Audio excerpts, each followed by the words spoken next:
Yo, what is up guys, it is Uncle Kobe and welcome back to another Black Ops 2 weapon breakdown and comparison video.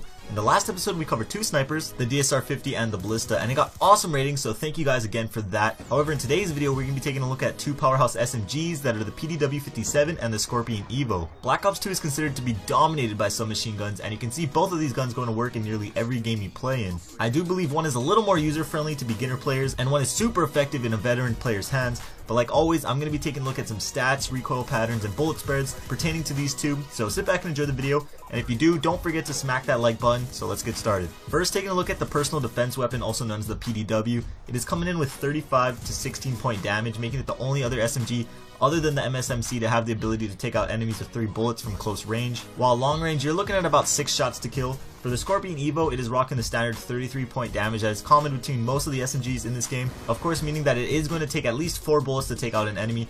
Its long range damage is slightly better at 18 points, but those 2 points really won't make a difference 99% of the time, so I wouldn't really worry about that. Taking a look at the fire rate, I'm sure most of you know that the Scorpion shoots ridiculously fast at around 1100 rounds per minute, give or take about 20 rounds, which makes this weapon the fastest shooting gun in the game. Up close, this gun seems like it instantly kills enemies because how fast it shoots, but it also makes it much harder to handle in long range gunfights. The PDW, however, comes in at an average 720 rounds per minute, which is much easier to handle at all distances, but if you do end up face to face with the Scorpion, you most likely will get mowed down instantly, unless of course you're a host, which means you're unstoppable. But moving on, what makes the PDW so effective is its massive 50 bullet magazine. This gun can easily be compared to the P90. It even has that signature flat looking magazine. By slapping on an extended clip, you're looking at about 67 bullets at your disposal, which is starting to get up there at the LMG's range. The Scorpion has a rather small magazine at 32 bullets, and when paired with its insanely fast rate of fire, you're going to be running out of bullets fairly quickly, so you're going to want to make sure you're hitting the target as much as possible. With extended clips, you're going to have 43 bullets, which is still smaller than the PDW standard clip, so as you can see, the magazine on the PDW is just really one of a kind. However, with that large clip, the PDW also has the slowest reload time at about 3 seconds, while the Scorpion reloads at little under 2 seconds, which is a little below average. So even though the PDW has a terribly long reload time, the 50 round magazine easily compensates for it. Now, taking a look at the recoil patterns for these two weapons, which as you all know has been updated slightly in that recent patch,